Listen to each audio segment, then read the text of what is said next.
Related papers 64 to 70. The Frog, the Toad, and Old Dan Jones. Just because someone has written a book doesn't mean the book's message is on target or the author an authority.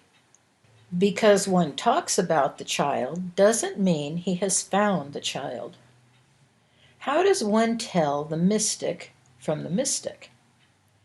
The genuine from the fraud? The one who knows from the one who says he knows? The one who knows from the one who thinks he knows? There is a difference between these creatures, and it behooves us to know about the wheat and the tares. The child within helps us to see the difference.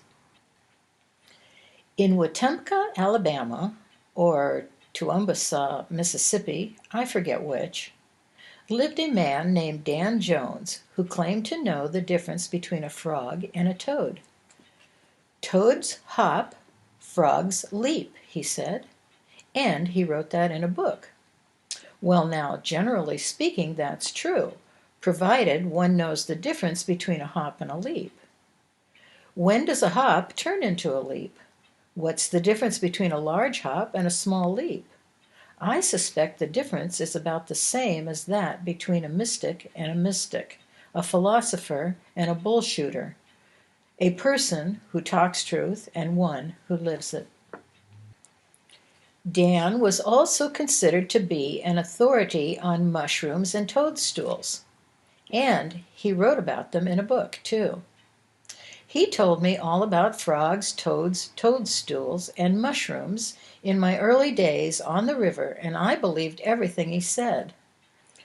One afternoon, after a hard arrowhead hunt, I stopped by his home to show him my latest finds. His wife told me that Dan had passed unexpectedly. Dan, she said, had gone into the woods, gathered the evening meal, and prepared it with his own calloused hands, eaten it, and died of poisoning. She and her son, who were still sickly when she told me the story, had barely survived. The Last Supper, which Dan gathered, prepared, and with which he destroyed himself and his reputation, was frogs' legs and mushrooms. I've thought about Dan a lot over the years. There is a lesson leaping and hopping somewhere in his story. I feel about the truth the way the Jews once felt about their prophets. Let what one says about the truth be what he knows from his own heartfelt revelation, and let what one says about his revelation be said with all the honesty and accuracy possible. Never mind that talking out of spirit stuff that ministers and teachers say is so wonderful when they are standing before their captive audiences. Better that we put our revelations to the test first, and when they have been confirmed, heard in the other ear, we are at liberty to talk about them to everyone. If we believe the spiritual muse can tap into us while we're at work on our journal or delivering the Sunday sermon, then we better accept the corollary that the devil can tap into it as well. I don't think God would consider it distrustful if we put his light, our glimpses, to the test before we tell the world. We'd better. Another Jones boy, probably not related, led several hundred of his followers to their suicidal death in the jungles of South Africa. It is well that we understand there is no external authority in the end. Rather, the Christ child within each of us is the authority we can trust. If an external authority, church, philosopher, government, or whatever, tells us that and gives us words in such a way that we can put them to the test, then we can learn from that source and trust it. The child within us will confirm those words and show us how to live them honestly, to everyone's benefit. About confirmation or proving things to be true. We have glimpses that are wonderful and enlightening. Then, we are to look into the world to confirm those glimpses. The glimpses may arrive today, but it may take a lifetime to see it confirmed in one's tangible experience. How to say this so it won't be misunderstood? Out of the linear way things are comprehended, we've grown accustomed to believing that when the glimpse of truth comes to us, everything will be honky-dory, with never another problem along that line in our affairs. That isn't how it works. It is more like this. One catches a glimmer of something pertaining to supply, say, but instead of our supply needs being filled immediately, we're more likely to have a bout with the very opposite, which is often exactly what is necessary to bring us to put our glimpse to the test. It is intended that we live our glimpses and prove them. The proof is its confirmation, the second coming of the glimpse, so to speak, confirmed in the other ear. Then, and not until then, can we speak with authority about it. However, and please understand, we don't hold back giving our glimpses. We tell them as best we can as glimpses, because they are ours alone to tell and give. But when we publish for the world, we hold our publications within the arena where we have lived the confirmation and heard in both ears. That is, we publish the things we have confirmed internally and externally. I heard about the nothingness of the subtle and arrogant ego more than 30 years ago. I also learned the secrets of the child and the child's equation years ago. But I've been looking for their confirmation ever since, and am just now given the authority to publish them. Let those to whom these words bring insight know that they must still confirm every insight for themselves in their own experiential world, even as I have had to do. There is no presto in the truth, as we all so want to believe. The real of us is on the peak of the mountain, and we live this body in all ways that will confirm that fact of being. Then, about words, thoughts, states, and stages. Dear Terry, the book you are studying, A Guide to Awareness and Tranquility, is much like a primer of subjective thinking. This book cannot sound like that one because I have progressed since those days. Yes, I have suffered enormously in my human affairs, and have gained much because of that. But I must be careful not to leave the impression that suffering is necessary to perceive the truth, even though it may well be. There are entire religious orders that speak to the necessity for personal suffering before one can catch the glimpse.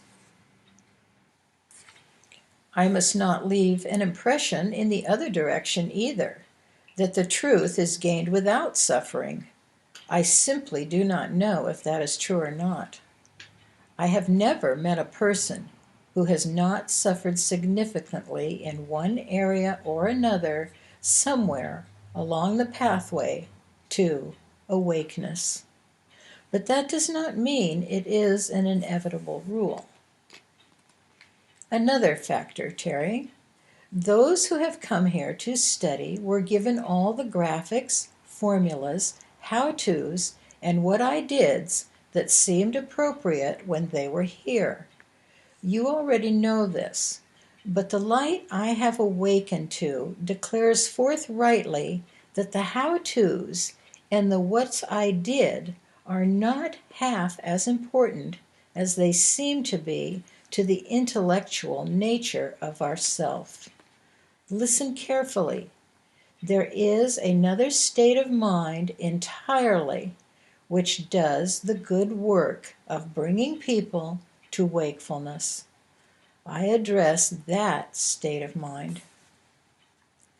You tell me, number one, should I write what I write out of that state of mind? Or, number two, should I write what I did to acquire that state of mind? Or, number three, shall I write what that state of mind did for me in my affairs?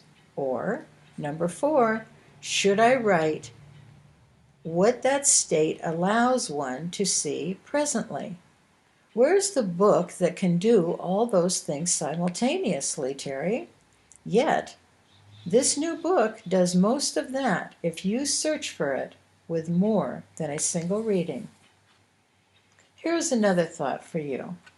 There is a point in one's ongoing development at which subjectivism hits like a ton of bricks. At that time, there are things one vigorously and vehemently chooses not to listen to, usually about suffering and other difficulties. You tell me, Terry, how am I to write and avoid offending those people and their new sensitivities? There is a point along the way when methods take a back seat to perceptions. When one is concerned with methods, the perceptions sound like pie in the sky. When one is viewing perceptions, methods sound like foolishness, because some of the new perceptions seem to do away with the importance of methods. It is terribly difficult to write words that cut through this particular dilemma of religion and metaphysics. Dear Terry, there are enormous problems in writing a book that purports to tell of the truth. Number one, finding the words that are honest at all levels of perception, even though there really are no levels of perception. To do this sometimes requires that strange sounding absolute language, but not always. Number two, finding the words that do not create false hopes, even though grand hopes are justified. And number three, finding the words, examples, illustrations, how-tos, and what I dids that cut through intellectualism without causing it to rear up in the process, thereby defeating the purpose of the book.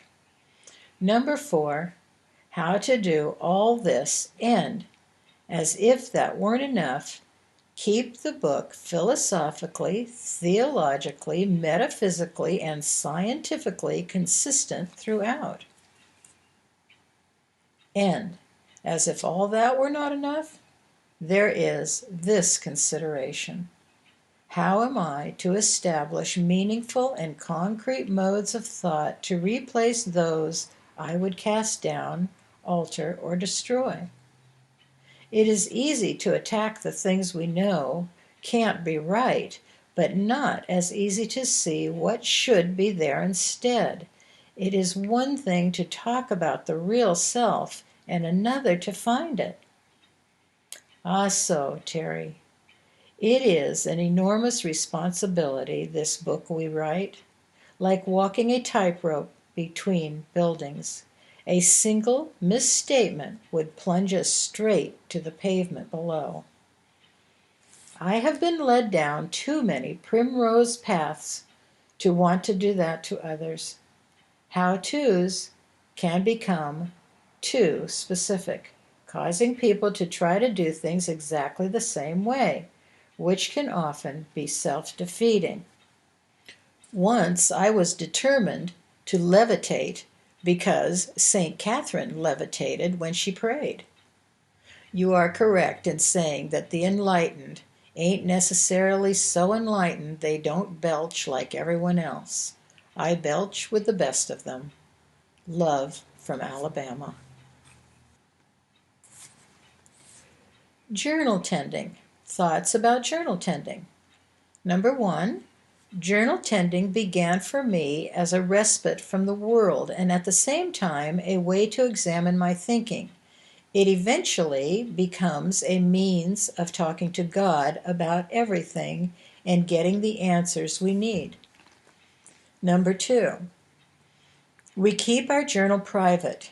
It's not for others to read. If we keep it to ourselves, we will be more honest in it.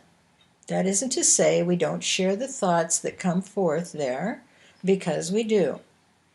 The very purpose of the journal is to open the door to greater communication with the rest of ourself, above and below. Number 3, we don't worry about how well it is written.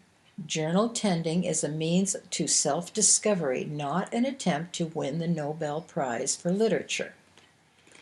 Number 4, never mind the pronunciation, spelling, grammar, and all that. Get the thoughts down first. Number 5, phrases and single words can do just as well as whole paragraphs if they remind us of some insight we might one day think about in greater depth and write in more detail. Number 6, never mind neatness unless you are inclined that way. I'm not. 7, especially don't write in elevated, pedantic, or godly language if you don't want to write that way. Try not to write in the jargon of science, metaphysics, or religion, but in the fresh words you'd use with a friend. 8, we write as it is comfortable to write. 9, use plain English. 10, write simply. Number 11, make illustrations. 12, make analogies. Yes, yes, yes. 13, get in the habit of thinking in parables, analogies, similes, parallels, and illustrations. 14, use non-verbal symbols if that helps picture the thought. 15, diagrams are wonderful if glimpses can be put like that. 16, remember, it isn't what we write that ultimately becomes important, but it is the mode of mentation that writing puts us into. Number 17, when you are writing about people, use their names. This doesn't sound like impersonal metaphysics, but you'll see why this is important later. Our insights become our friends, they become ourselves, and we see the people we have insights about bloom in the light of those insights. 18, put dates on all the entries.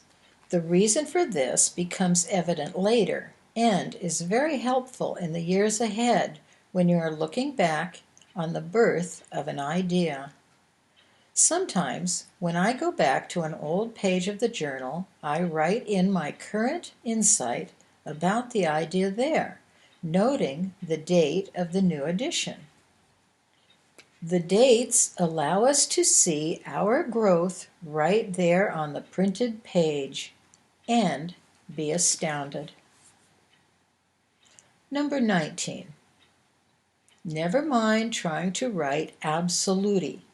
Write normally, as though you were talking to yourself or a friend.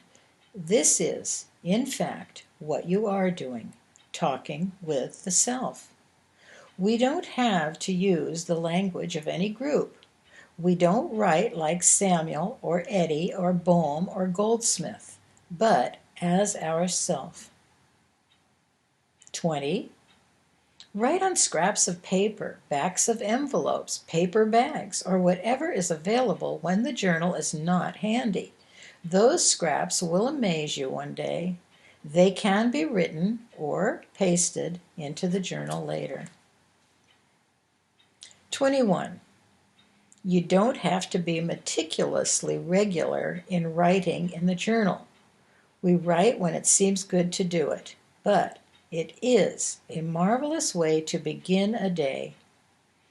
It can set the mood and establish the framework for the day if we choose to let it.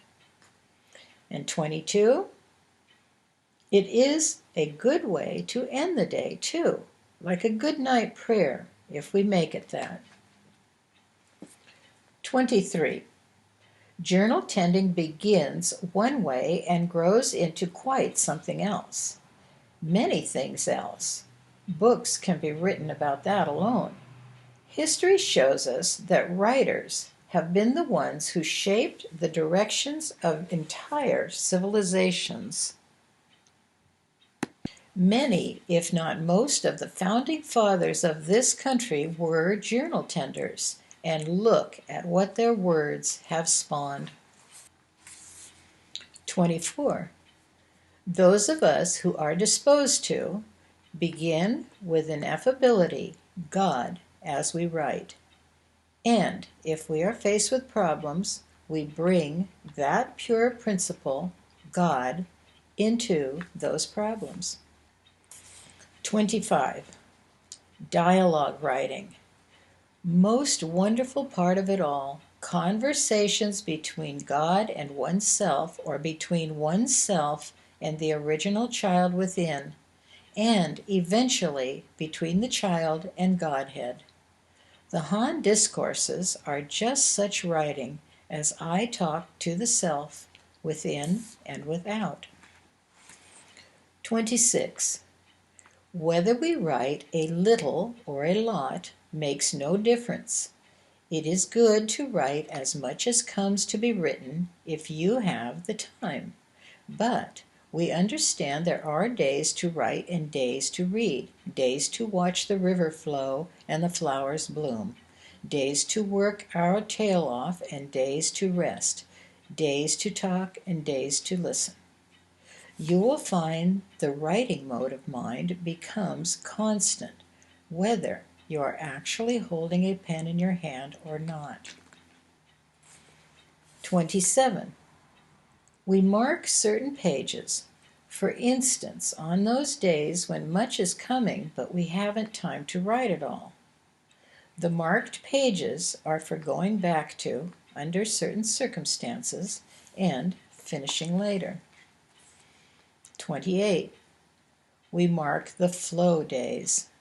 I put a mark in the top corner of such papers because I know there is something special there to be further understood. 29.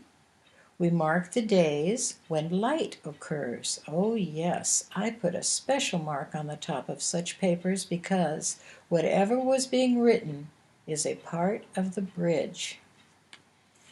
And 30. We even mark the very places on the page when light comes. And remember, sometimes the light that comes doesn't seem related to the words on the page at all, and may not be. It was the mode of mentation that allowed the light through. 31. We note the sundry intuitions that comes as we write, over in the margins or wherever we can spot them again. As with the previous entry, those intuitions may or may not be related to the material we were writing about. 32. The journal is especially helpful on down days when we're feeling lousy. A little writing on such days and the juices begin flowing again.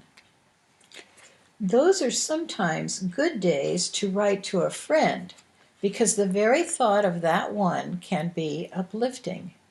That one is us. 33. There are days to write in the journal, days to read it, and days to do both. 34.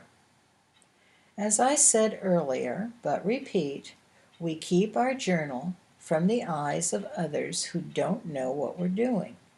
There are exceptions, sometimes, if it seems good to let someone read our special thoughts, but the journal should be kept from prying eyes. It is better to say what is in our journals than to have others read it. The day will come soon enough when our inmost thoughts will be published, and we stand naked before the world. 35. Ask questions in the journal.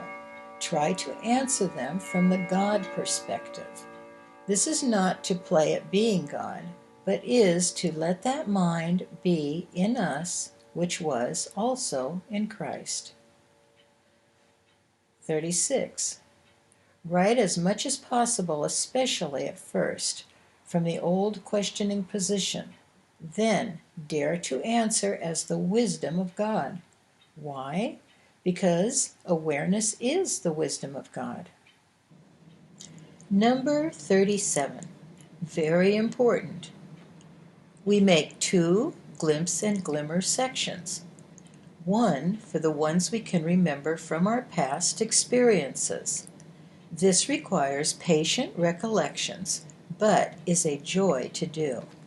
Memories of wonderful things come back to us, little things we haven't thought about in years, and don't worry about bad things coming back. We all have a way of being grateful to those things that are over. Or, if they're not over, they tell us what we are to unbind in our experience. The other section is for the new glimpses that begin to happen more and more often as we get into the writing mode of mentation. 38. Journal tending is meditation in the act of happening. 39. Journal tending is the contemplation happening on the spot. 40. Journal tending, if we are writing about the good we see, is prayer, and it can become unceasing. 41. Journal tending is entering into the Shekinah. 42. Journal tending is entering the secret place of the Most High, because it is the doorway to and from our inmost thoughts.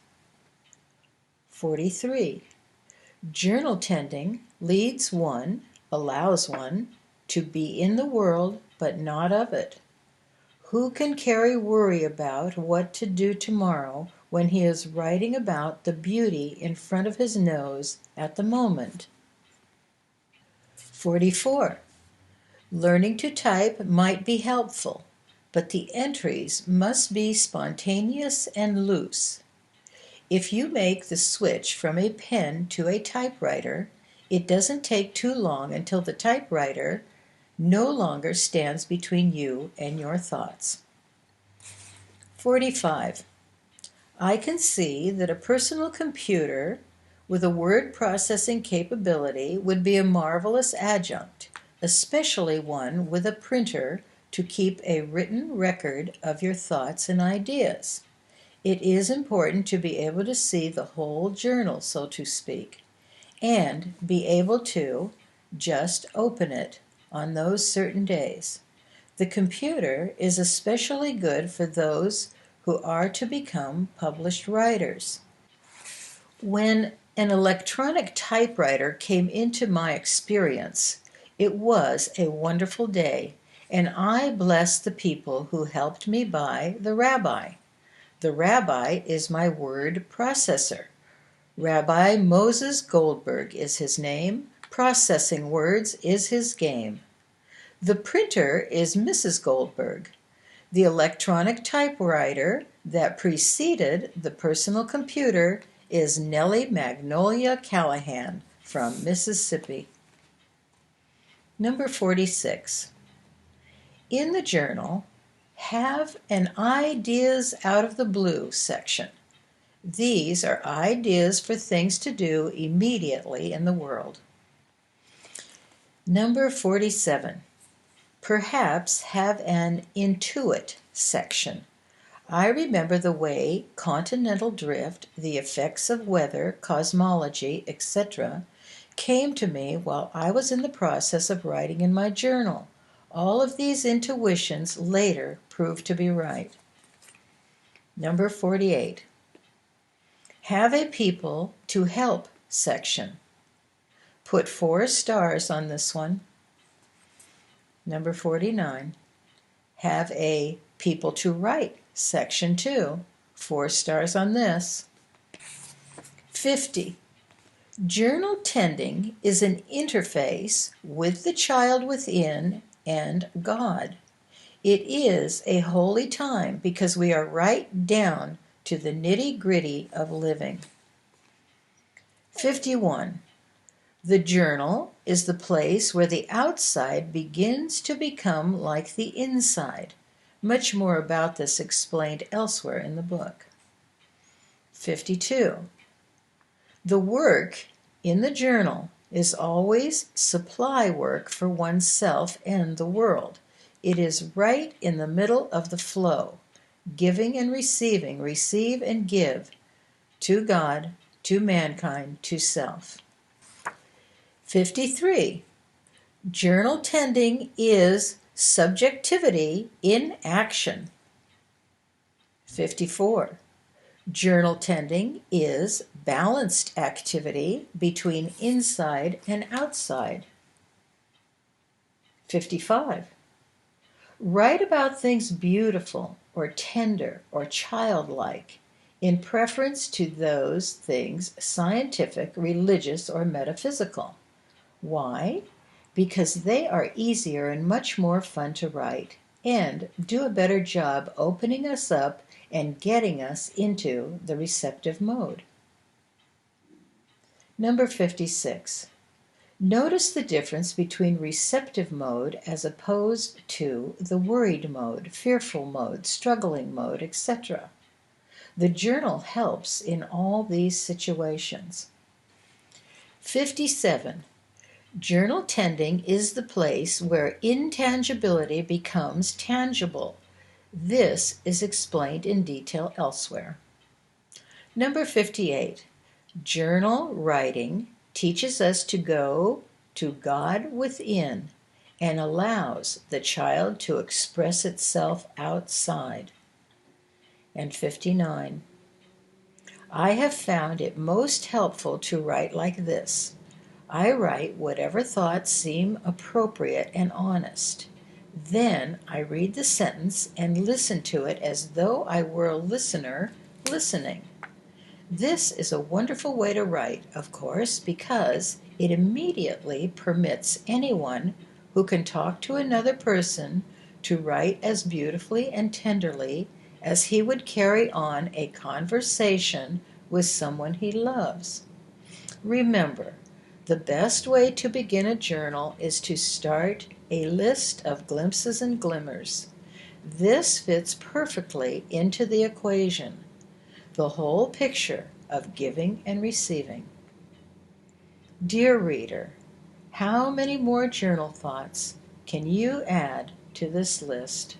There must be 100 that I've missed here.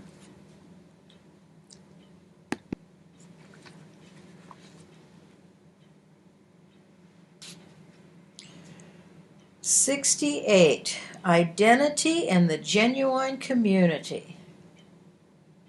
The physical body itself is the first hierarchy of completeness, to which light flows in time and space. This is to say, our own physical body is the first part of the wake immediately behind the ship, the first grain of sand atop Dashan. In retrospection, in the people, places, and things arena, the last thing we really know is ourself. The first and the last body one has under control is his own. We get ourselves straight, and then comes dominion, birthright, authority. From here grows the genuine community, the harvest the avatars have spoken of. We love our mankind unrestrictedly and give to those who come to us and receive from those who are given to us. We give our glimpses and glimmers to our entire world of people. We receive from everyone God's images and from the world. Balance is perceived as existing in and from Source. Balance takes care of this physical body as this body takes care of its world of people.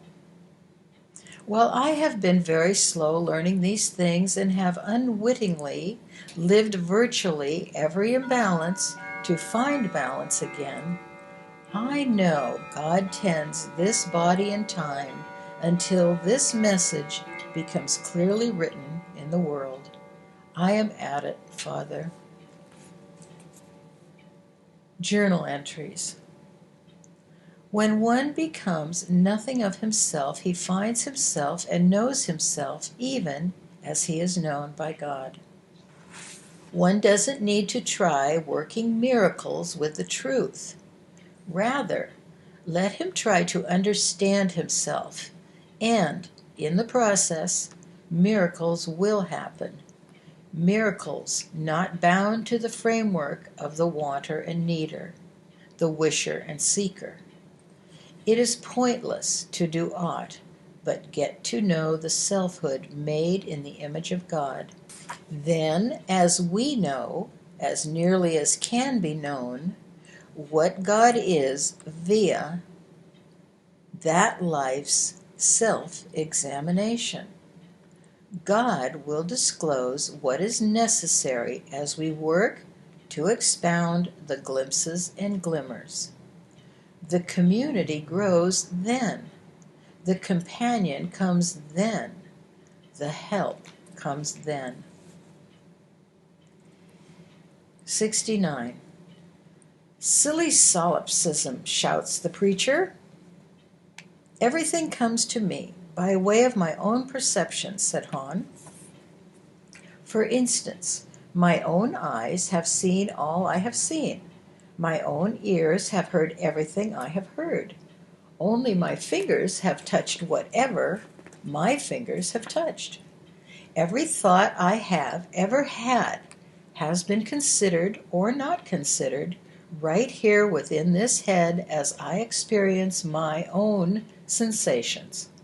This is self-evidently true for all of us, isn't it? Asked Hahn. No one spoke. Now, I hold a leaf in my left hand and the minister's sacred book in my right. How do I know the book is a sacred book? Is it sacred because the book has words that say it is sacred? How can I believe that? How do I know the Bible is infallible? Because the preacher and his church say so? Because the book says that it is infallible? I look at the leaf. How do I know that it is a leaf? Because I have looked and heard and seen and have become able to discern that it is a leaf and not a stone. Am I able to tell this is a sacred book because I have heard it is not like the other books that exist? Do I believe it is a sacred book because of the beauty and truth I have found there? Or do I believe it is sacred because the teachers and ministers tell me it is, just as their teachers and ministers told them before? Everyone was listening intently, especially the preacher. Where have I determined these things about the leaf and the book? Hahn continues. Within my own head. And how did I learn what I know of the leaf and the book? Within my own head. Can I believe the written word is sacred because the written word says it is? I can believe the leaf is good because I know about leaves. I can believe the leaf is green because it is green. But can I believe the sacred book is sacred because the minister and his church say so, or because the book says so? The preacher was plainly annoyed, but said nothing.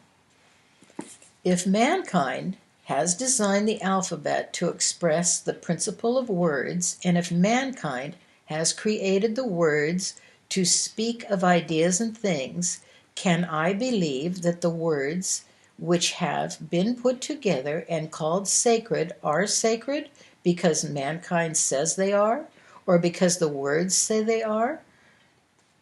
And if the words say that God is the source of the words, how does that make the words any more sacred than the leaf?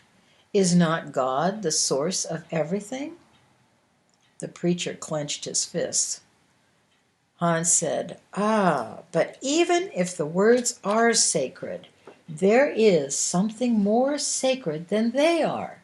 Do you know what it is? The soldier, sitting beside the preacher, threw up his hands in disgust. I don't even know what you're talking about or trying to say, he said. Where do I see the leaf? Asked Han. In your head, the soldier answered. Where do I see the preacher's text? Same place, the soldier said. Where do I decide what shape the leaf has and what color it has? Asked Han. In your thick head, the preacher said. And where do I read the words that say the words are sacred? Han asked. Where you see everything, the soldier answered, inside yourself. And where do I know the leaf is not connected to the tree any longer? Within your question-asking, cantankerous nature. And is that the place where the holy text is read? Yes, the same place, the soldier replied. Have I ever seen or heard of the sacred text or the leaf or anything else outside myself? Perhaps there is a way that information comes directly into the heart, said the minister, without having to go through the senses. Yes, said Han, and where but here within myself would I become conscious of the heart's knowledge? Would that knowledge be within me or within the self of another? Within yourself, said the soldier wearily. If I hold the leaf and ignore it, would I discover its qualities? No, damn it, the soldier muttered. And if I hold the sacred text and ignore it, will I know of the arrangement of words within it? No. So, how can the arrangement of words become sacred to me without my own intent and without my willingness to believe? I suppose that it can't. So, are the words scattered by themselves or with my consent? For God's sake, Han, I don't know. I'm lost. What are you trying to tell us, old man? I am not trying to tell you anything, the teacher answered. I am telling myself something. I see only my own sensations when I see you. And I see only mine when I see you, the soldier said, tired of the matter. I don't know that you see anything, said Han. I know only that I see. Everything meaningful to me begins and ends here as my own sensation. Bullshit, the preacher exploded, unable to contain his anger. This is oversimplified solipsism, pure silly solipsism, just as the theologians labeled it years ago. But there we have it, laughed Han, clapping his hands. The theologian calls it silly because this fact of being insists that nothing is more whole than the awareness within which images appear. Silly solipsism says that an image is an image is an image. What is this Bible but an image? An engraved image I hold in my hand. And which is more holy, the book in my hand or the life that perceives and encompasses and lives that book? The preacher's anger grew. Are you trying to tell me the Bible is not the Word of God? He asked incredulously. It isn't the only Word of God, smiled Han. Oh my God, the pudgy preacher shouted. I can't believe my ears. Are you trying to tell us that the Word of God is not holy? No, answered Han patiently. Everything that is equally divine because everything exists within divinity. But the book in my right hand is no more whole than the leaf in my left, and all things together are not as holy as the whole awareness that sees them. This is contrary to everything I have been taught, the minister said, shaking in rage. But contrary to nothing you have learned, Hans smiled. It is contrary to everything I have learned, you oriental heathen, raged the preacher. No, Hans smiled broadly. It may be contrary to everything you have heard, but just because something has been heard doesn't mean it has been learned. What we have heard is learned when it has been put to the test and proven. The preacher slapped his knee in frustration.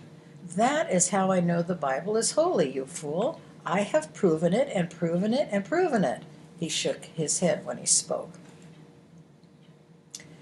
And that is how I know the leaf is holy, said Han. The people sat wide-eyed, awaiting the next blast from the minister. With a visible effort to control himself, he asked, Why are you telling us these ridiculous things? What is your motive?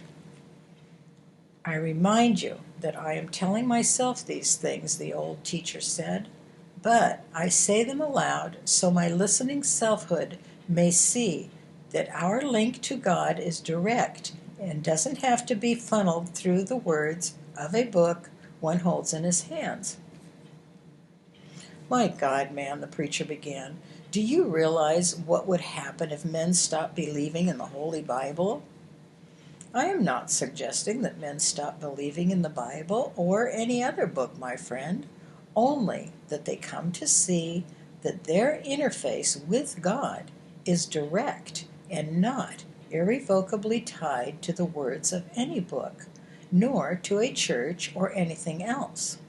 Like you, I have books that are meaningful to me, but my link with the subject of those books is direct, as is my interface with truth.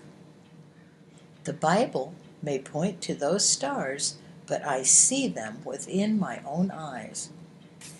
But the Bible says, the preacher began and stopped. He stood up, pounding his fist in his hand. He glowered at the group. This is the worst kind of heathenism, he said finally. I think all of you are tools of the devil. All of you are deluded. I am leaving before I do anything I will regret. Everyone watched as the minister stormed down the path toward the village. It was not the first time this had happened. Many had come to visit Han over the years, begging his views, only to leave in anger the moment their beliefs were threatened. Han shook his head in sadness. I didn't speak to myself very well today, did I? He said. You spoke very well, Mary replied softly. You just didn't listen. That is our deafness thundering down the path. The minister's fists are clenched around his most cherished illusions. He will be letting them go one day. Perhaps, said Han. Then those who follow him blindly may let them go as well. Human government. Totalitarian governments, right or left, disparage God. Why? Because their control over church people is not complete. Exactly so. Churchdom in the world unwittingly disparages the subjective idea because the people who truly find subjectivism cannot be controlled very well either. The subjectivist is as weird to the common man as the quantum physicist is to the ordinary scientist. Yet, subjectivism discovered and lived will eventually be as catalytic in the human experience and all its institutions and do much more for them, as the subjectivism of quantum has done and will do for the sciences. Unchallenged religion, like unchallenged government, has led to racism, concentration camps, and sycophantic, half-sleeping followers pushed into one holy war after another. Now another holy war looms, perhaps the last. Only the child within us escapes the final oppression of exclusive externalism. I alone am escaped to tell thee, are the words the suffering Job heard. We might note that the marvel of the American system is the citizen's right to challenge external authority when it seems wrong to him, and this right is guaranteed to him in writing by his government. Church government, which generally considers itself superior to human government, would do well to let its lowly members challenge a few of their leaders and some of the Church's ancient creeds and dogmas that have been clearly outgrown. The humanly ungovernable child within us will be up and out one day very soon as linear time goes, and when it is, every organization will be reorganized. I doubt if words that tell of the child within us could be published in the Soviet Union, where external authority is supreme. I know these words I write could not be published by the individual in the Roman Catholic Church or the Christian Science Church without that individual being taken to task. But the child within us is already free of human government, living and moving and having its being in our heart of hearts. Now, the knowledge of the child doesn't mean that we, as the rediscovered child, don't vote or support our church and our country. We don't withdraw from anything. It means more nearly that we are viewed as a peculiar people, not quite so governable by external authorities and their institutions. We will be taken to task by everyone who hears and fears our self-discovery. The prophets saw this coming, as did Jesus. Blessed are you when men shall revile you and persecute you and say all manner of evil against you falsely, for the child's sake. The point being made here, that church governments anywhere in the world, including the United States, are just as dictatorial and demeaning when they feel threatened as any secular government has ever been. The recognition of the child within us is coming soon to challenge all exclusively objective modes of mind. The egocentric turf protectors, the priests, rabbis, and ministers, clutching their numbers, will bellow and shout and bring their houses down on their heads because the people they lead like sheep will perceive that the child is indeed alive within themselves as it is in us. And exactly as the prophet said, great will be the child's reward in heaven, for so persecuted they, the prophets before you. Bottom line, it is natural for the objective world to try to hold to the status quo and to subdue the subjective idea if it can. Subjectivism has been put down successfully by churchdom many times before. It was a subjective uprising within Judaism that gave birth to Christianity. But what do the rabbis teach about the subjective idea today? That it is dangerous. Judaism warns the rabbis, Who would like to explore the deep things of God that subjectivism can safely be studied only with a proven prophet? And what do the organized Christian sects teach of subjectivism? See for yourself, virtually nothing. Now that the physical sciences are in the process of rediscovering metaphysics once more in quantum mechanics, it remains to be seen what they will do with it. But if the past 40 years are an indication, there seems little reason to doubt the prophet's predictions.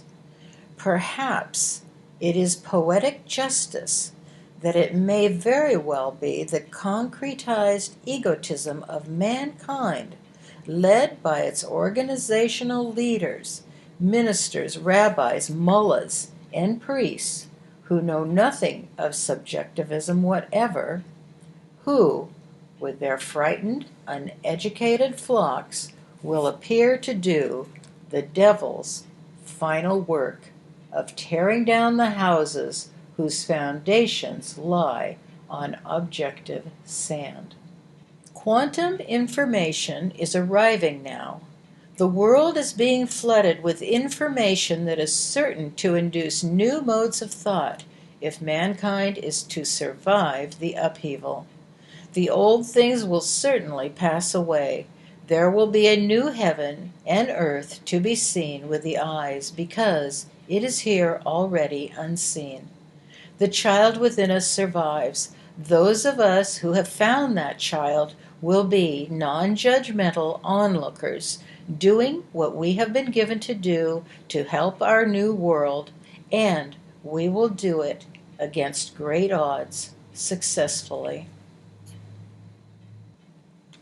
Textbook thinking. When the great theologians came along to speak of Godhead, it seemed to the ordinary churchman that God was in danger of being abandoned. When subjectivism arose among the Jews and crystallized in the community of the Essenes, the threat to the establishment was plain. After the schism of Christianity, the subjective idea was stamped out of Judaism as thoroughly as it could be done.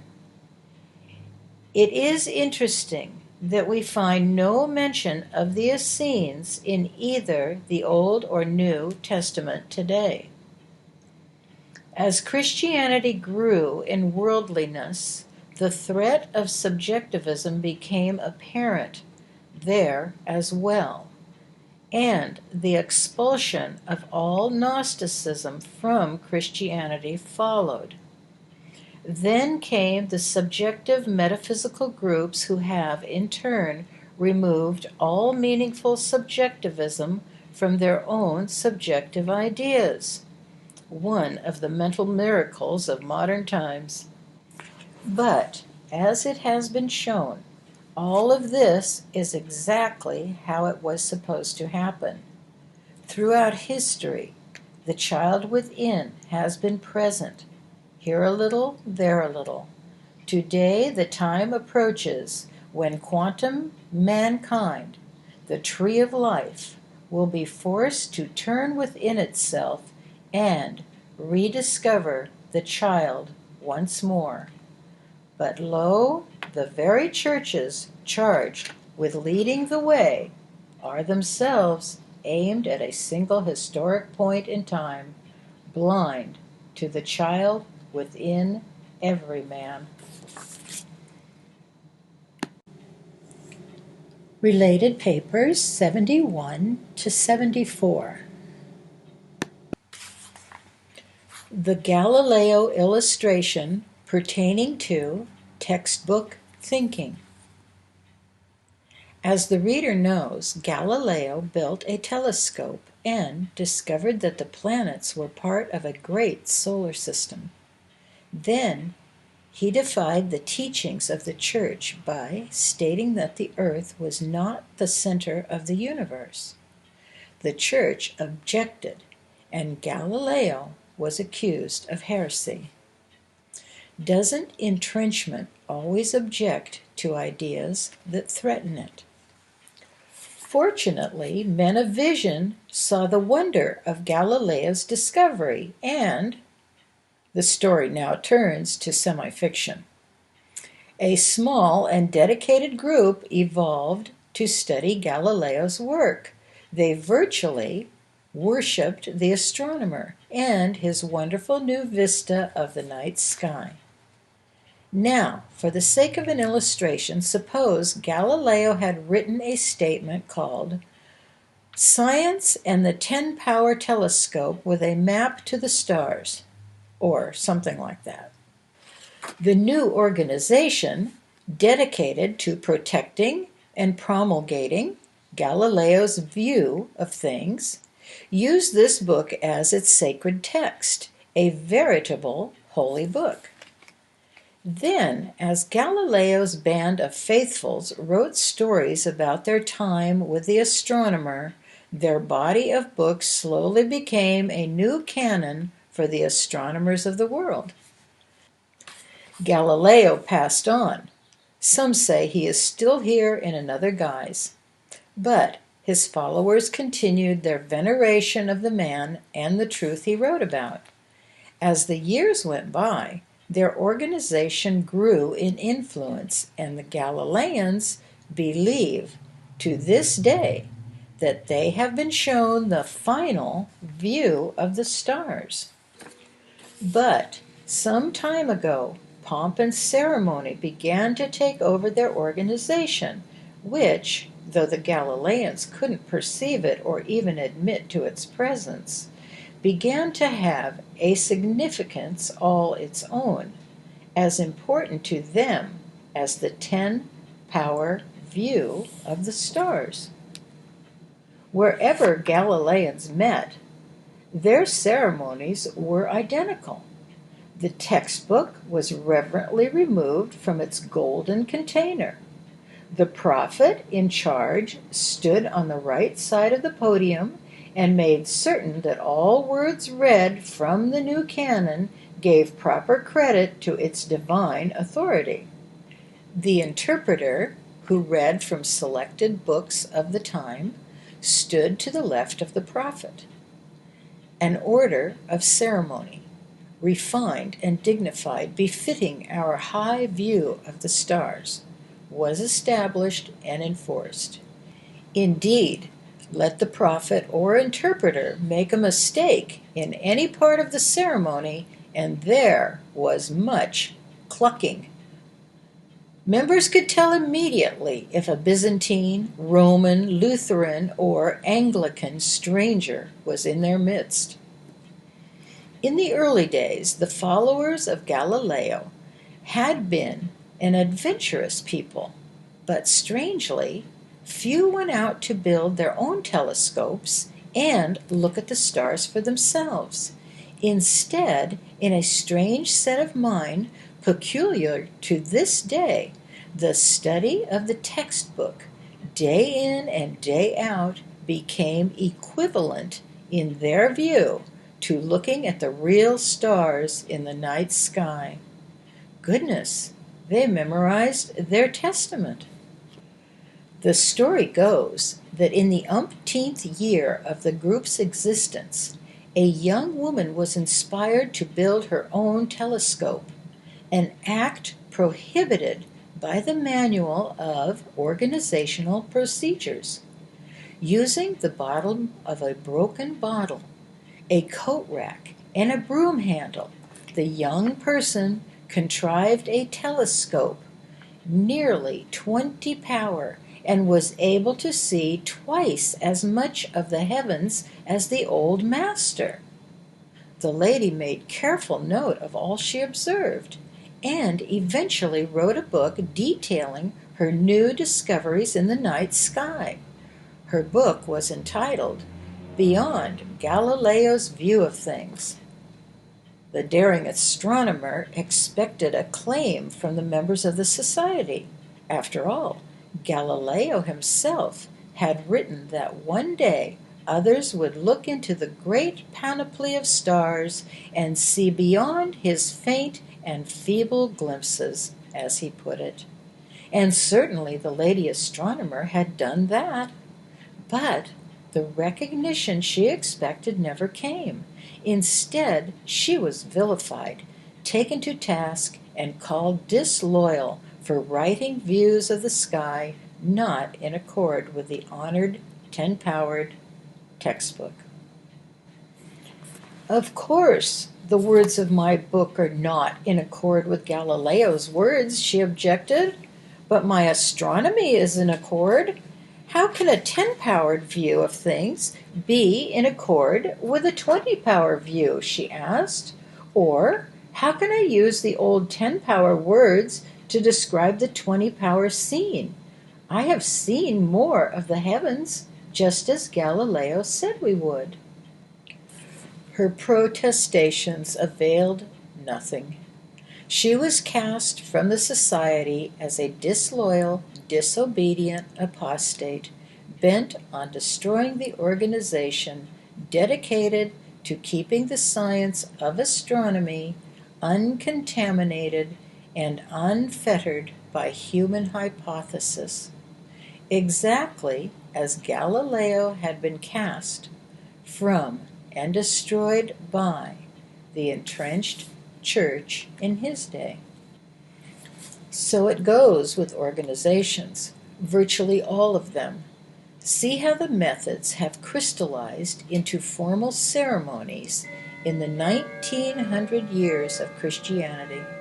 Notice also how the ideas behind those forms have ceased to be understood altogether. Let someone go back to the original idea that stands behind the form, and he is looked at with awe. But let someone see beyond the limits of the symbolism, as with a more direct view of one's own selfhood, and he is excommunicated from all churchdom because his words are not in accord with the tradition of the established books. Now, suppose another astronomer comes along who happens also to be a radio engineer. He hears the radio sounds emanating from space and builds the first radio telescope that allows him to hear things Galileo and his group had no idea existed. His hearing, along with his 20-power looking, allows him to discern things that the Galileo text makes no mention of whatever. Furthermore, suppose the Galileo canon disdains all the astrological stories of the heavens and calls them heresy or heathen ideology not based on science. It can be understood that the students of this text, after many years of conditioning, still echoing some ancient Brother George's sentiments about heathen ideology, are naturally prone to condemn the new radio astronomy as more of the same old heathenism. This is precisely what loyal Christians do automatically when they turn a deaf ear to anything scientific or mystical just because there is no clear mention of it in the Holy Bible or other authorized textbooks.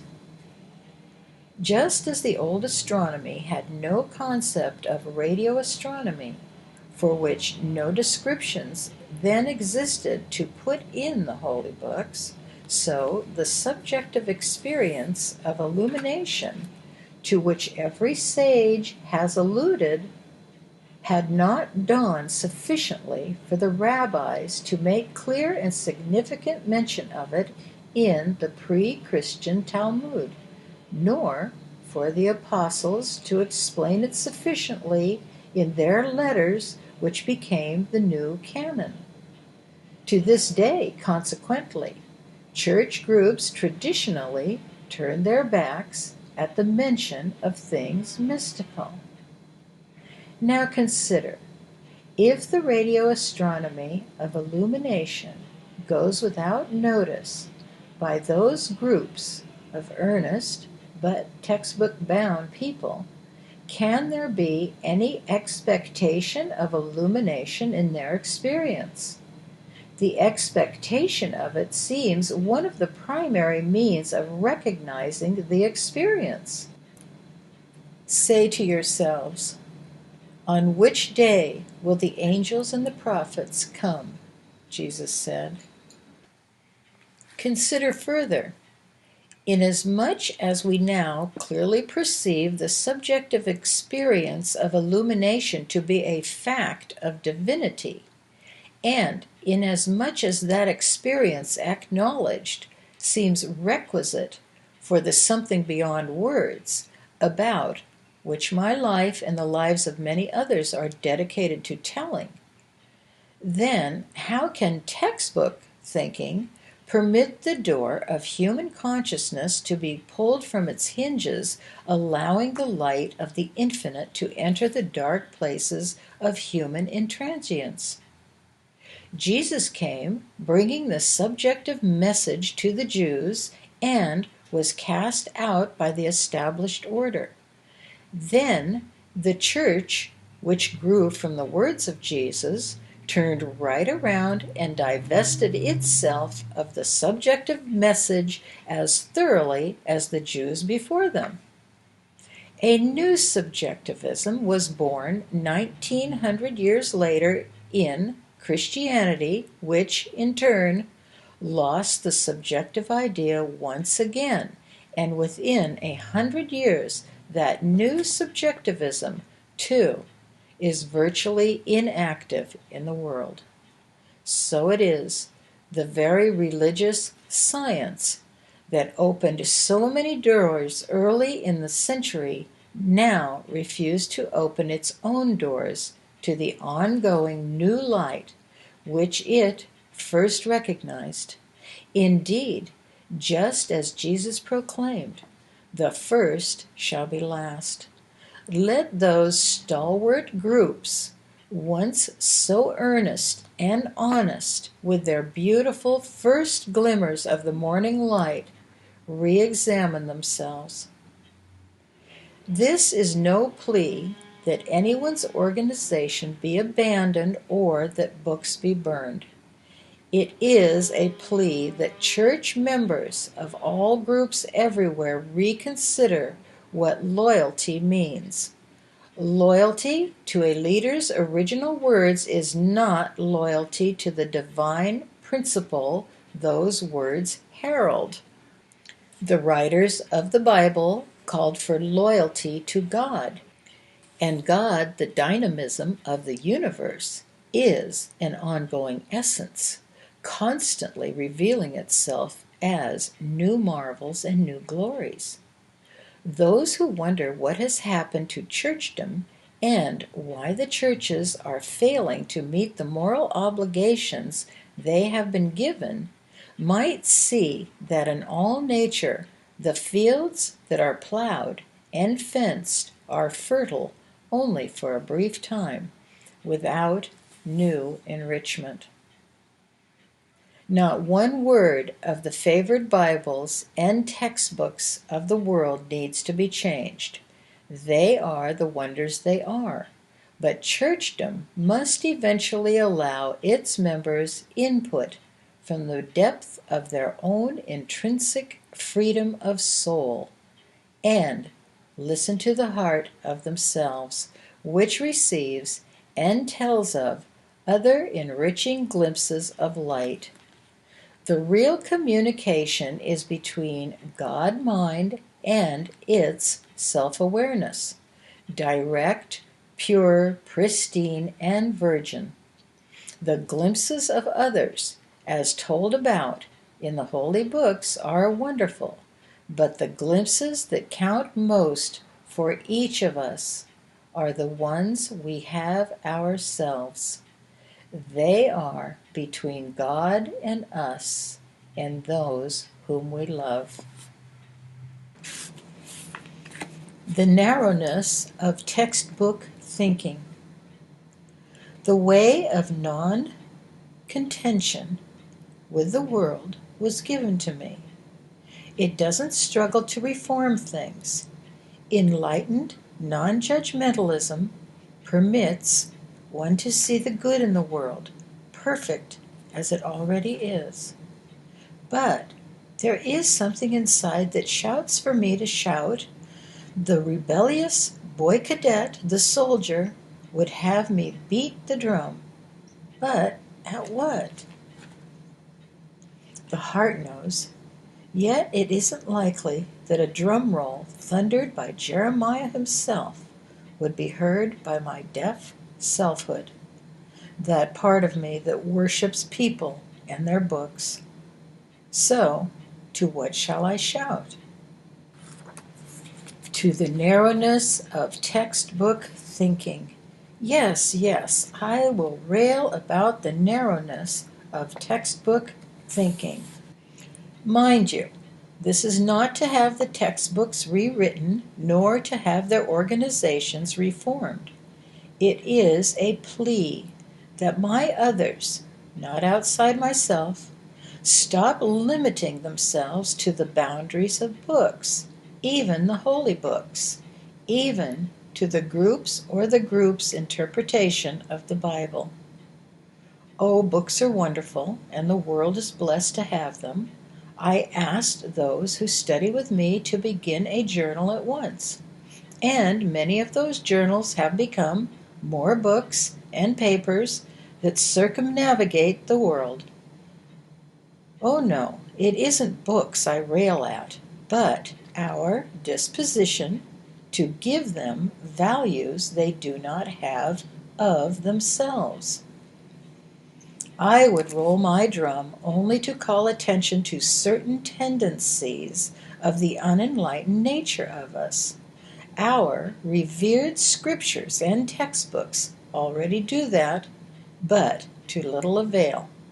Chief among those tendencies is that deadening inclination to establish the words of our treasured books as immutable, eternal law, especially a law of those areas of the heart that we haven't fully understood yet and wherein we still need an honest guide.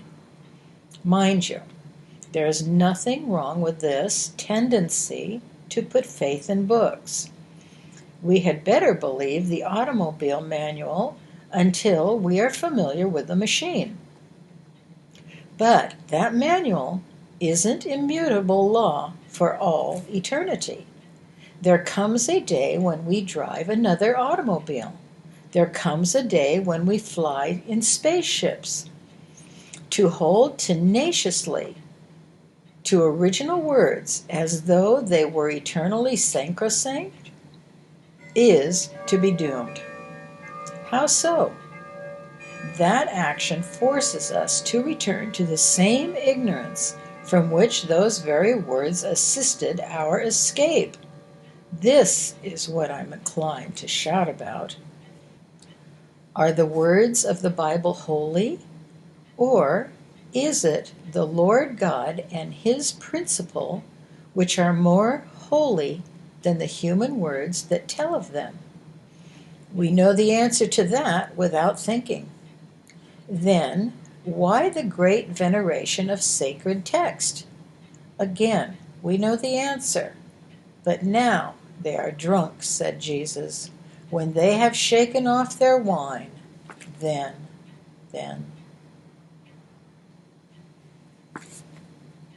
Ongoingness.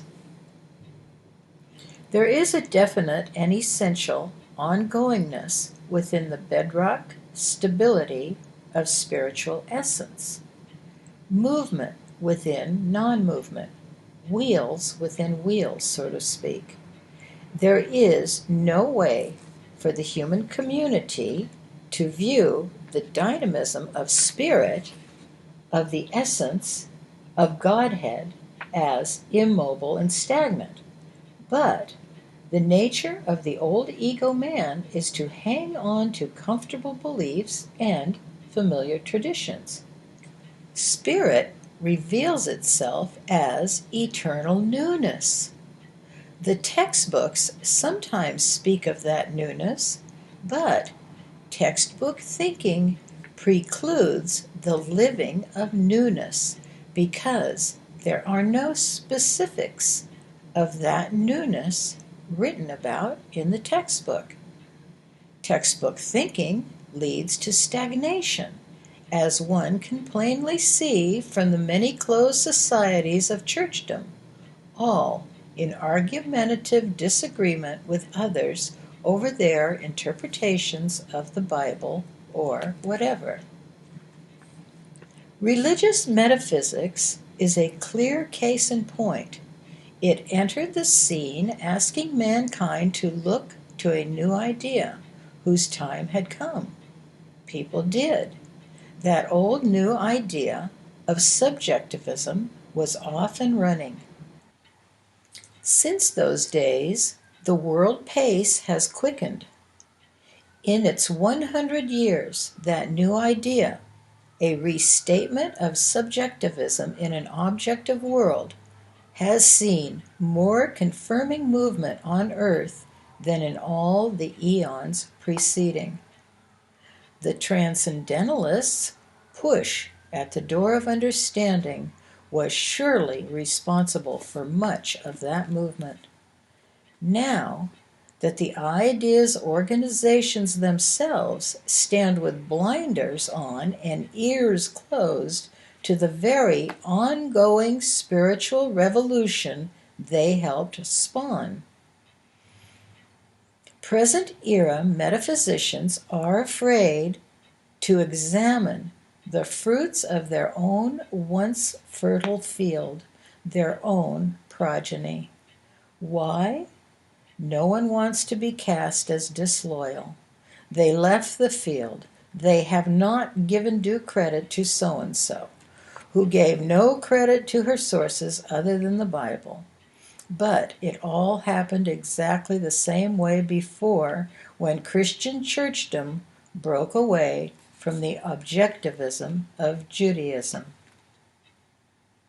In a human way, this is sad to see, but in retrospect, I see how absolutely right it all is.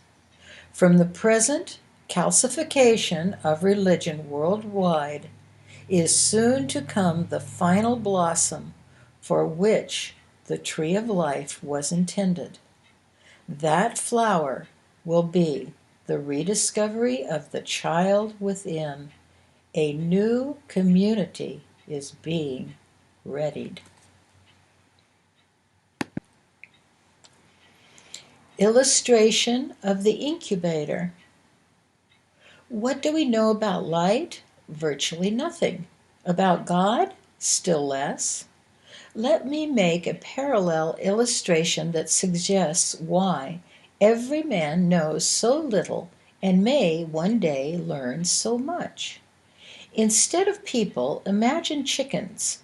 Instead of the world, imagine a great incubator with the light turned on perpetually and with us chicks scratching around looking for, or not looking for, comfort first and the meaning of life a distant second. Let's pretend that an incubator hour is more like a decade, and that for nearly 11,000 years we chickens have been speculating about the nature of reality, wondering which version is right. During our long search, the thinking chickens among us have concluded that our well-being has something to do with light. It might be interesting to note here that the scientist chicken and the religious chicken have apparently opposing ideas. The scientist speaks about the light he can measure, the religionist about the light of God that can't be measured. Well now, how do we stand in the great incubator today? What do we chickens really know about light and light? There is a precise parallel here. What did we know of childhood when we were children? What does a fish know of water or a bird of air? What do those who have been in the light without realizing it know about the light? Over the chicken millennia, thousands of religions have come and gone. 4 primary philosophies remain today, one for each corner of the incubator. In the corners are great organizations with grand gurus representing different points of view, such as Eastern, Western, Jewish, Catholic, and now that science has found metaphysics in its quantum mechanics, we need to add another corner to the pyramid. Each view insists its way is the best way. Some say the only way. The chicks in the South are diametrically opposed to those across the way. The Eastern view is opposite the Western view. One can imagine how these differences arose by recalling the illustration of the pyramid. We remember how those among the north wall see Polaris in a different overhead quadrant than do those near the south wall, and must necessarily describe its relationship to the pyramid differently. The 4 corners have a common root, but that is about all. But science has the world's attention. Religious metaphysics hasn't kept up in that respect. Organizations using this authority or that have encouraged us to judge the other's views as less enlightened than our own. It is difficult to believe that one claiming enlightenment would call another view heathen because that view sees the North Star as a different angle. But, of course, many do. The struggle between science and religion seems unending, science presently dominating. In search of the true message, some chickens, like me, have gone to every corner of the incubator and to half the religions, only to become more confused. The subjective East doesn't jibe with the objective West, and neither really knows what the other is talking about, but each seems certain of what the other is not talking about. For that matter, the traveling chick learns that virtually no one who calls himself metaphysical knows what metaphysics is. Most of us chickens have no concept about the light that warms us, much less about the light standing behind the light. We know what we've been told in our own little corner of the incubator by our parents, our leaders, and their holy books, our schools and organizations. Like the chickens, most of us think primarily of our comfort, our satisfaction, and our ongoing titillation, which carefully includes the way we make a living. It is said that less than 10% of the Western world is religious, though one doesn't have to be religious to have a concern for the interests in truth. Still, fewer concern themselves with the subjective thoughts such as these. So we wonder what marvel brought the holy books into being or impels anyone to write these things to such a small audience. Yet, through the years, there have been correct words to guide us to the light within. As for the disputes about what the light of the incubator is, or what the light beyond the light is, the grand gurus learned long ago that it is infinitely better, for their own sakes, to let the chickens debate the meaning of the words in the holy books rather than delve into the nature of light. Leave theology to the theologians, they say. Debate invites schism, and schism is hurtful to the organization and its power.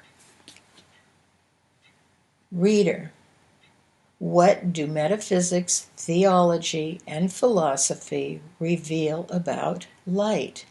Light is, after all, one of the things so close to us we don't notice it or really know what it is. The light of life can't be seen with mortal eyes. It can't be touched. What do people really know about the light of life? Like the chickens in the incubator, almost nothing. Only that it is, and because it is, we are. One can get a powerful argument from philosophers and metaphysicians that even this much isn't certain. Yet there is an event that will surely bring every chicken to know about light immediately. When a great storm one day pulls the incubator's plug for a moment and everything goes dark, then every chicken in the place will know what light is from experiencing what light is not. In the twinkling of an eye, the apparent absence of light and the panic of that absence will bring everyone to a full consciousness of light. Even those drinking beer, flapping the levers on pinball machines, and watching their latest videos will know, from the least of them to the greatest, that light is an integral part of their well-being. And those who are meditating or pinching their noses in prayer, imploring light to be more light, will become acquainted with it also. The light of light is just as close to us as the light in the incubator is close to the chickens. We were born into the appearance of time and space with as it, and we have grown up with it, whether we are aware of the fact or not. Light is here, unheralded and unnoticed, living us, supporting and warming us, the very spark of being itself. The child of us is the light, here and now. Strangely, for each of us individually and all of us collectively, life must be threatened and common disaster loom before we are willing to be earnest. The religions of the world have so cut and dried the believer's approach to theology, cosmology, cosmogony, debate, and discussion from fear of schism and disloyalty that one doesn't learn until the end of his personal affairs that the grand gurus in the corners are no longer spokesmen for anything resembling the original message, that these servants of the living word have, in the name of the printed word, dismissed the living child within themselves. The biblical apocalypse says these churches will have served their purposes in the final days of time. Perhaps so. When we see the bickering and warfare that passes for religion, metaphysics, and love, Christians torturing other Christians in the name of Christ, one only wonders when the destruction will be over. There are unnoticed lights in the world, religious and otherwise, individuals working diligently, able in marvelous ways to walk the precarious pathways beyond religion and metaphysics, no longer beguiled by the organized bewilderers. There are those who have climbed the barbed walls of orthodoxy and found the child of themselves again. Those who have found the child are able to tell us how to find the same child within ourselves. They tell of the self within, how to find its equation for living, how to receive it, and how to give it. We seek these people out and listen to them. The light in the world incubator has begun to flicker and flutter. I am reminded of the carpenter who said, "The day would come when there are two in the field, one taken up and one left behind, two on a bed, one lives and one dies, five in a household, three against two and two against three." Perhaps I have been shown some of these things because I know such days will come in the world's time, if only when the individual faces his own transition. There will be those who are frightened and those who are not, those who will know what to do and those who won't. The unafraid will have found the balance between inside and outside, above and below, first and last, male and female, objective and subjective. These people may or may not be familiar with the words of the historic Christ child, but they will know those words are true and faithful, having found the child themselves.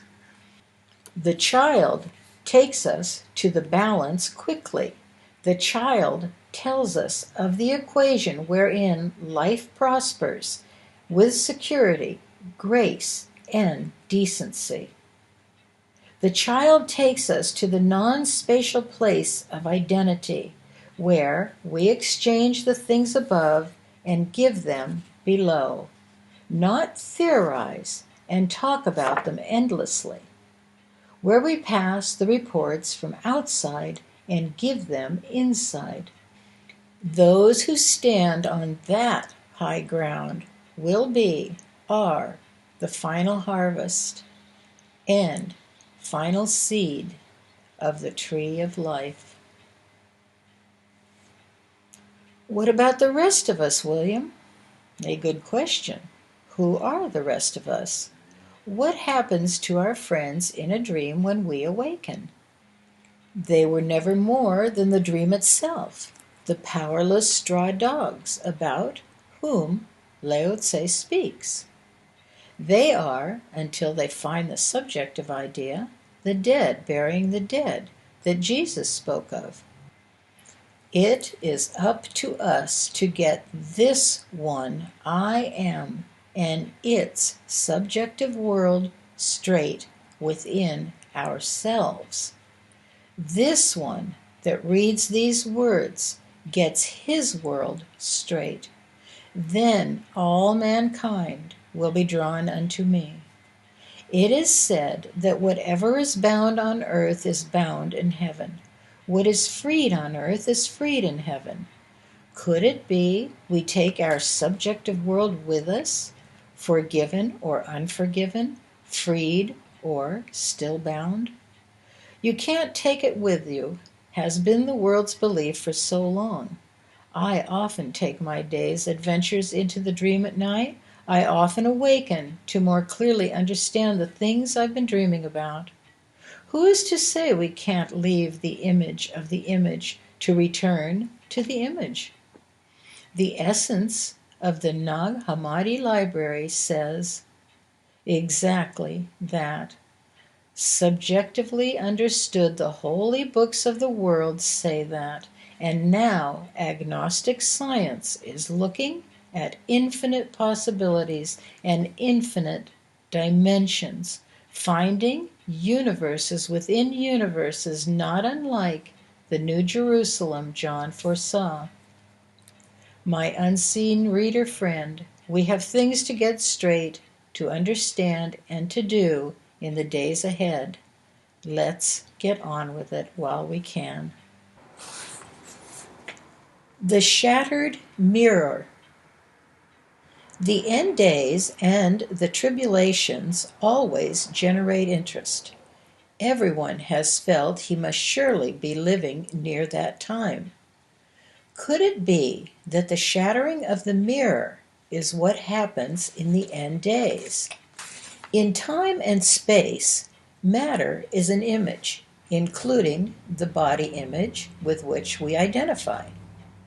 The subjective state perceives the universe as the qualities and attributes of whatever the universe actually is. Subjectivism is much like an unembodied infinite awareness looking into a mirror of itself and seeing its possible qualities and attributes imaged. Or, as Douglas Harding describes in his book on having no head, it is as if the world of time and space were our head. But, as we recall, Godhead itself is more than its qualities and attributes, just as the nugget of gold is more than it appears to the eye. There is no gold in yellow, malleable, valuable, or anything else we perceive to be the qualities and attributes of gold. Yet, gold is what it is. Images, real or unreal, are what they are. Behind them stands something marvelous. It becomes clear to the subjective mode of mentation that everything is physical, however it appears. Sounds, lights, feelings, comes from within the self. Awareness may seem lodged in a form, but the fact is that all we perceive to be form exists within awareness. Images are after the fact, following in time. Awareness, self, precedes the images. Intuitions and ideas, thoughts and feelings come from the self I am holding God's hand, so to speak, and they precede images. These thoughts, when awakened to, have a profound influence over the images following in time, especially over this immediate body. It is this precedence, just the heartfelt knowledge that the precedence exists, that heals the tangible body. My ability to see health in the place of illness increased when this simple light of precedence dawned. The shattered mirror illustration. Imagine a lady who falls so in love with her image in the mirror that she forgets the one standing in front of the mirror. We would call her foolish, wouldn't we? Essentially, this is what the world has done, worshiping, gathering, and controlling matter, unaware of the self that precedes matter in time and space. Suppose the man with no head fell so in love with a universe he could see and hear, O and B, as the metaphysicians so love to add, that he forgot the ineffable awareness doing the perceiving. Is this man any different from the woman in love with her image? Perceiving awareness to be one's personal possession is the humanistic solipsism of much of Metadelphia. It rightly perceives everything to be within awareness, but deems my awareness in the time-space equation to be the end of the matter. The time has come for every man to turn from the mirror of matter's enchantment and find the child within. The child will tell one all he needs to know about images, the world of matter. Subjectively, one's own discovery of the child can preclude the world's confirming upheaval. Armageddon doesn't have to rattle everything. The choice is ours individually. It is following that objective-subjective battle individually, wherein the objective world is re-examined carefully through the subjective eyes, and one begins living his subjectivism objectively in the world, that we and our world find peace, dominion, the new covenant, no more teachers or temples, Messiah at hand. My reader friend, we do this individually first, then the world, following in time sequentially, is seen confirming our discovery. This is a mystery most marvelous. This is the mystery of Messiah, who comes to deliver our subjective world from the grip of illusion. Let whoever reads these words please understand their meaning if he can. If you are to see your world improve, the improvement begins with you. I have found that despite my many human weaknesses and follies, it is possible, with God's grace, to envision and see the new heaven and earth already spread over the face of everything, and to perceive it right here in the world, no matter the human circumstance or one's personal condition. The tree of life, quantum man, is soon to bloom, shatter, and seed. The child preceded all this and will survive. Life survives. The mirror will be broken whether we are ready for awareness without an object or not. In the end of our discovery, as we scale Dashan, the mighty mountain of understanding, and finally realize that we truly do stand atop God's mountain of dominion, it becomes extremely troubling to perceive that we alone are responsible for bringing our subjective world from the wheel of rebirth in time and space. My God, how can I do that, is the question I asked in disbelief. But we are to do it, and eventually we do. This dawns on us, line upon line, precept upon precept, here a little, there a little, until finally, and after much denial and reluctance, we are convinced. Then we get busy. This book is part of my effort to do for the world as I can. You can begin where this effort ends. You are the final stage of the rocket to the star beyond stars. Our confirmation of the job finished is the reappearing of every man searching for and finding the child within himself and becoming the child in conscious fact.